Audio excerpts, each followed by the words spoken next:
제가 봉독해 올리겠습니다. 11절 너희는 열매 없는 어두움의 일에 참여하지 말고 도리어 책망하라. 저희의 은밀히 행하는 것들은 말하기도 부끄러움이라. 그러나 책망을 받는 모든 것이 빛으로 나타나나니 나타나지는 것마다 빛이니라. 그러므로 이르시기를 잠자는 자여 깨어서 죽은 자들 가운데서 일어나라. 그리스도께서 내게 빛이시리라 하셨느니라. 그런즉 너희가 어떻게 행할 것을 자세히 주의하여 지혜 없는 자 같이 말고 오직 지혜 있는 자 같이 하여 세월을 아끼라. 때가 악하니라. 그러므로 어리석은 자가 되지 말고 오직 주의 뜻이 무엇인가 이해하라. 술 취하지 말라. 이는 방탕한 것이니 오직 성령의 충만을 받으라. 아멘. 본문의 말씀을 가지고 세월을 아끼는 신앙이라는 제목으로 이 말씀을 함께 나누겠습니다. 오늘 본문 13절을 보면 좀 어려운 말씀입니다. 책망을 받는 모든 것이 빛으로 나타나나니 나타나지는 것마다 빛이니라. 이게 한글로 읽어가지고 한 번에 해석이 안 되는 굉장히 어려운 구절입니다. 그래서 오늘 본문을 설명해 드릴 때 기록해 놓으셔도 좋겠습니다. 이게 쉽게 이해가 되지 않는 부분이기 때문에 책망을 받는 모든 것이 빛으로 나타난다. 그러니까 책망받는 게 빛으로 전환된다는 얘기가 아니에요. 책망받는 모든 것은 빛으로 인해서 드러나게 된다. 이 빛으로가 빛으로 인해서예요.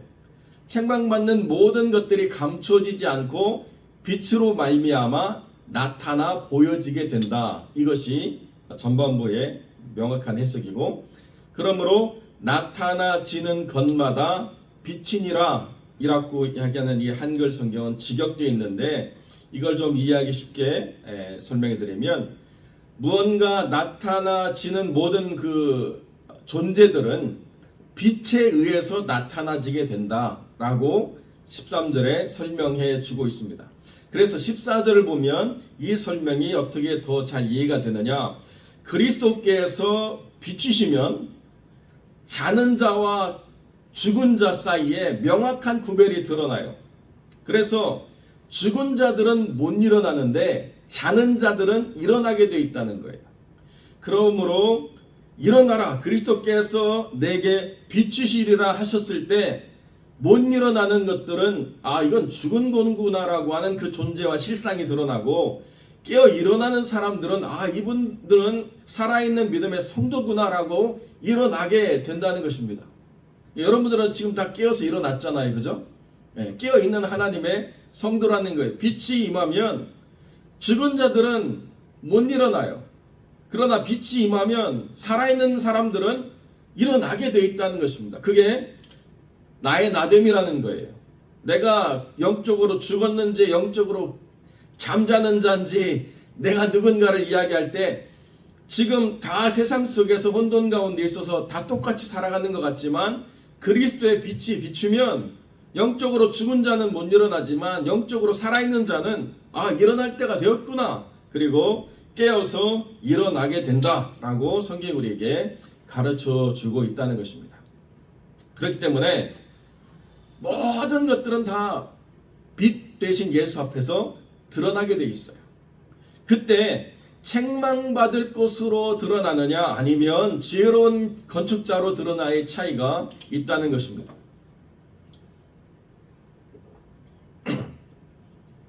그러니까 어떻게 행해야 되느냐? 책망받을 것에 열심이고 헛된 일에 분유한 자로 살다가 하나님 안에서 부끄러움으로 가득한 자로 드러나지 않고 지혜로운 건축자가 되어서 하나님 안에서 살아가는 모든 인생의 날이 반석 위에 주초를 두고 창수가 나도 무너지지 않을 든든한 건물을 세우는 자로 살아가라. 성경이 우리에게 이렇게 이야기해 주고 있다는 것입니다. 그리고 16절에 세월을 아끼라. 때가 악하니라. 이렇게 성경이 이야기하고 있습니다.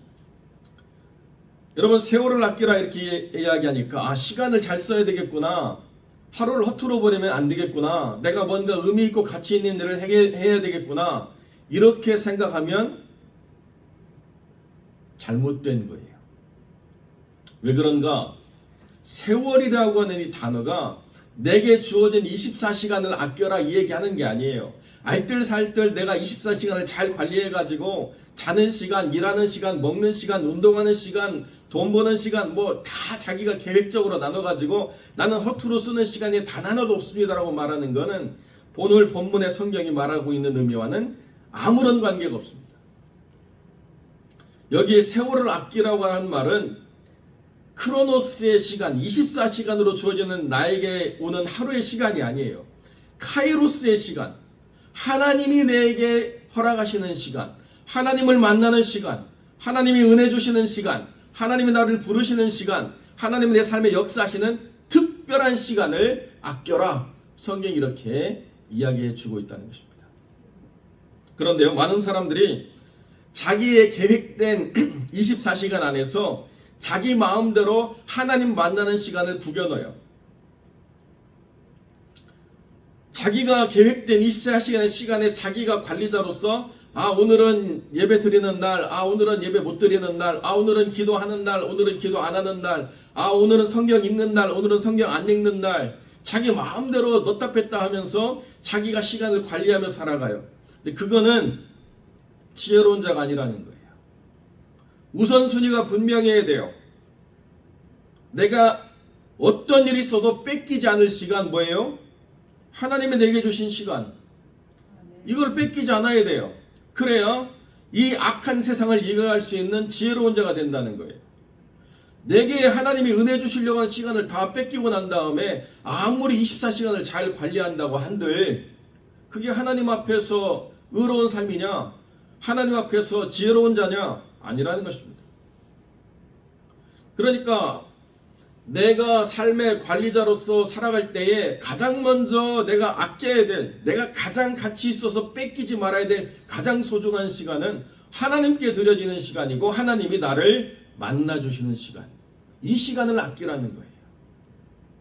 다른 시간은 뺏겨도 좀 된다는 거예요. 다른 시간은 좀 불편해도 참으라는 거예요. 다른 어떤 것도 나는 포기하더라도 하나님을 만나는 이 시간은 난 뺏기지 않겠다라고 선언하는 것이 악한 세상을 살아가는 지혜로운 자들의 삶의 선택이라는 것입니다.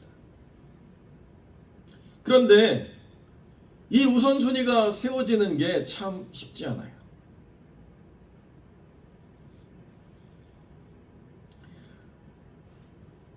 내가 개인 사업을 하다 보면 주의를 구별해서 드리는 일이 참 어렵습니다.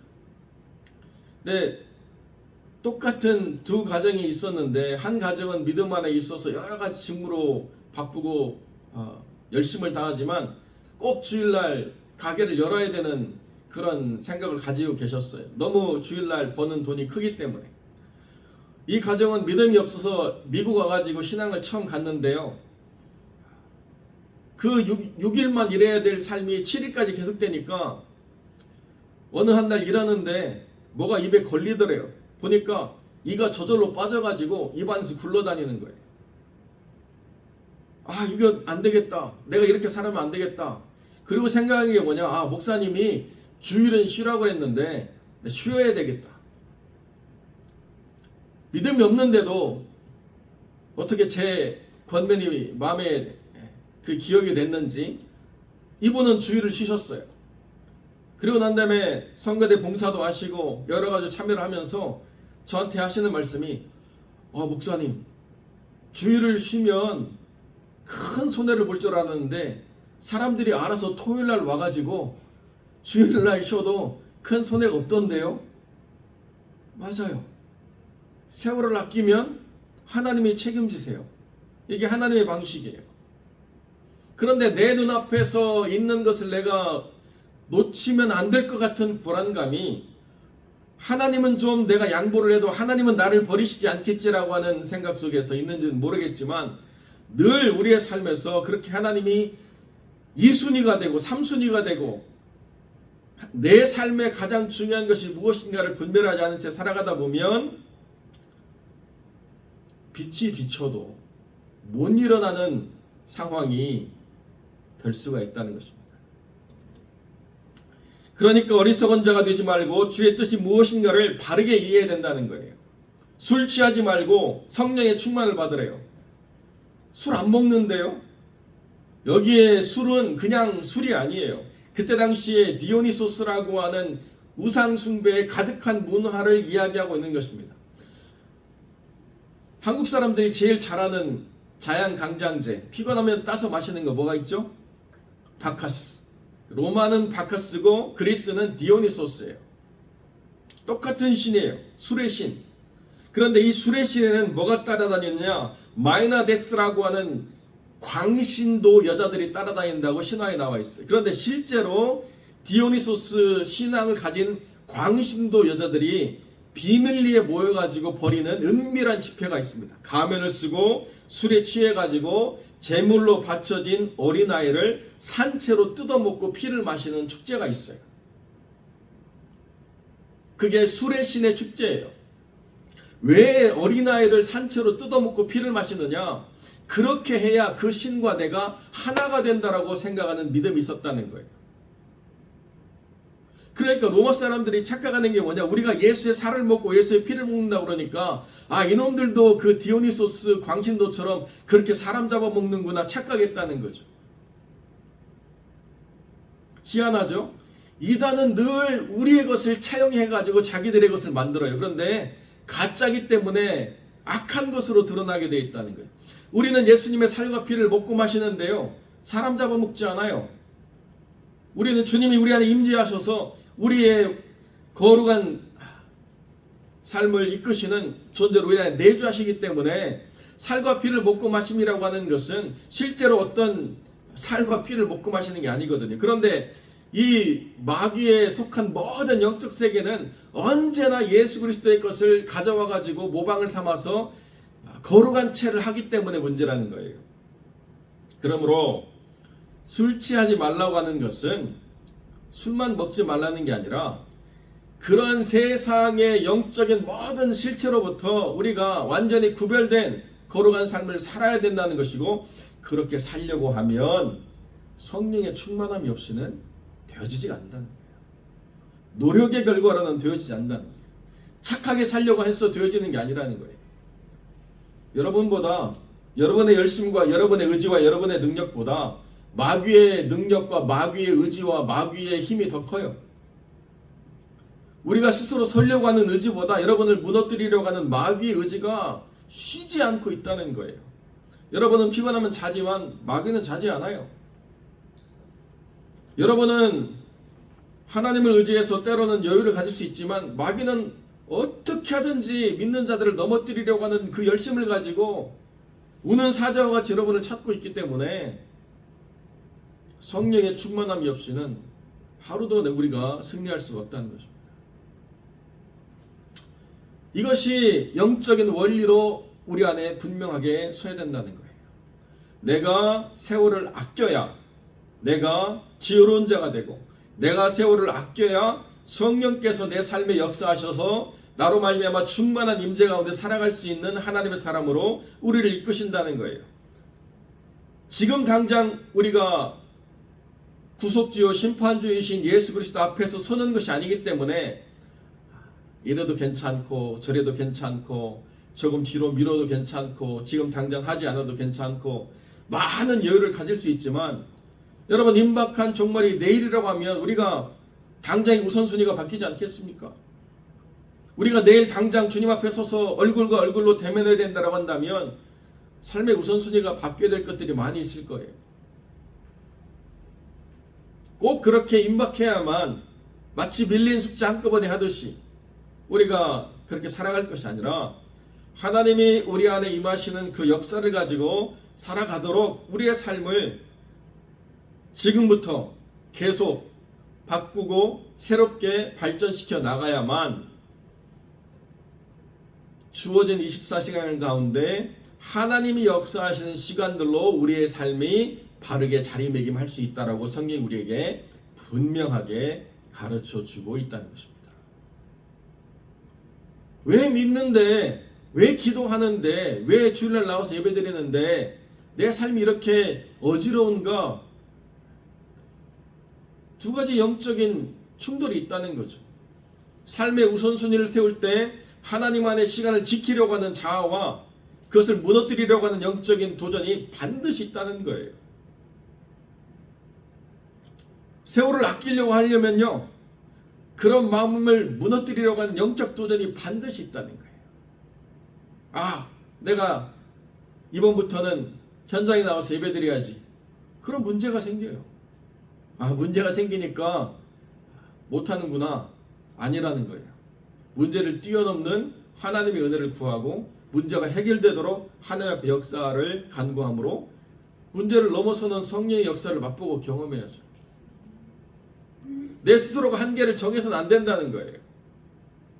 제가 좀 과격하게 말씀을 드리자면, 어떤 분들은 이제 내가 나이도 들었고 내가 은퇴도 했고 뭐 해서 물러날 때가 됐다고 이렇게 말씀하시는 분들이 가끔 계세요. 이제는 많이 했어요, 목사님. 그만해도 돼요. 이제는 내가 뒤에 물러서 가지고 이제는 젊은 사람들이 나서서 뭘 할 수 있도록 내가 뒤에서 해야 되겠습니다. 여러분, 주님이 뭐라고 말씀하셨어요? 아버지께서 일하시니 나도 일한다. 그렇게 연세 많으신 하나님도 지금 일하신대요. 하나님보다 나이 많은 사람이 있겠어요? 우리의 생각과 사고가 스스로를 제한하는 순간부터 못 벗어나게 돼 있어요. 옛날에 행동연구 심리학자들이 연구를 했습니다. 관절염, 여러 가지 장애, 우울증, 여러 가지 노인성 질병을 가진 분들을 20년 전의 상태로 세팅해 놓은 그런 세팅장에 집어넣어서 20년 전 방송 틀어주고 20년 전 음악 틀어주고 20년 전에 가전제품 가지고 살아가도록 딱 하니까요, 질병이 없어지더래요. 관절이 아픈 것도 못 느끼겠고 우울한 것도 다 사라지고 밤에 잠 못 주는 것도 없어지고, 그렇게 단잠 자고 아침에 일어나면 아주 멋있게 하루를 생활하다는 거예요. 왜? 내가 20년 전에 누리던 삶이 무엇이었는가를 자각하고 거기에 내 몸을 적용하니까 20년 전의 에너지가 나오더라는 거예요. 내가 보고 듣고 내가 생각하고 내가 느끼는 것으로 자꾸 나를 제한하려고 하는 것이 사람의 본성이기 때문에 그것을 넘어서는 것이 쉽지는 않습니다. 그런데요, 심리학적으로도 적용해 보니까 사람이 나이에 제한받지 않더라. 신앙적으로는 더 분명하겠죠. 하나님은 우리를 나이로 제한하시는 분이 아닙니다. 법과 질서를 따라 지켜야 될 것들은 있죠. 그러나 내 소명에 대해서 하나님은 제한하지 않으셨어요. 나를 모태로부터 책정하시고 나를 이 땅에 허락하신 하나님께서 나로 말미암아 이 땅 가운데 하나님의 영광을 위해서 살아갈 거룩한 소명을 내 안에 두신 이후로 그걸 거둬가신 일이 없다는 거예요. 때를 얻든지 못 얻든지 하나님의 거룩한 소명을 감당하는 삶이 되면, 그러면 세월을 아끼는 삶을 살아간다는 거예요. 무언가 불안과 염려와 근심을 전제로 두고 그것이 일어날까봐 못한다라고 하는 건 세월을 아끼는 삶이 아니라는 것입니다. 무언가 일어나더라도 나는 하나님이 우선이다. 무언가 일어나더라도 나는 세월을 아낀다. 나는 하나님 만나는 시간이 가장 소중하다라고 선언하면, 그러면 나를 향한 주님의 뜻이 무엇인가를 분별하게 되고, 내가 이 시간 이 자리에서 어떻게 하나님 앞에 드러나야 되는가가 명확해진다는 거예요. 근데 그게 불분명해지기 때문에 우리의 삶에서 여러 가지 혼돈과 어지러움이 있다는 거죠. 사랑하는 성도 여러분, 술 취하지 말라는 것은 무슨 와인 마시지 말라, 맥주 마시지 말라 이런 수준이 아니라는 거예요. 술 취하지 말라는 것은 성령으로 충만하라는 것을 강조하기 위한 이 우상 숭배의 그 장을 지금 비교해서 말씀하고 있는 것이기 때문에 술 안 마셔도 세상 속에서 세월을 아끼지 않으면 술 취한 삶이라는 거예요. 성경은 성령의 충만함을 받고 세월을 아껴야만 내 삶이 구별되어 있어서 지혜로운 건축자가 된다는 사실을 성경이 우리에게 분명하게 가르쳐 주고 있습니다. 사랑하는 성도 여러분, 오늘 하루 여러분의 삶이 하나님의 시간이 우선시되는 세월을 아끼는 성도의 삶이 되시기를 우리 주님의 이름으로 간절히 축원드립니다. 기도하겠습니다.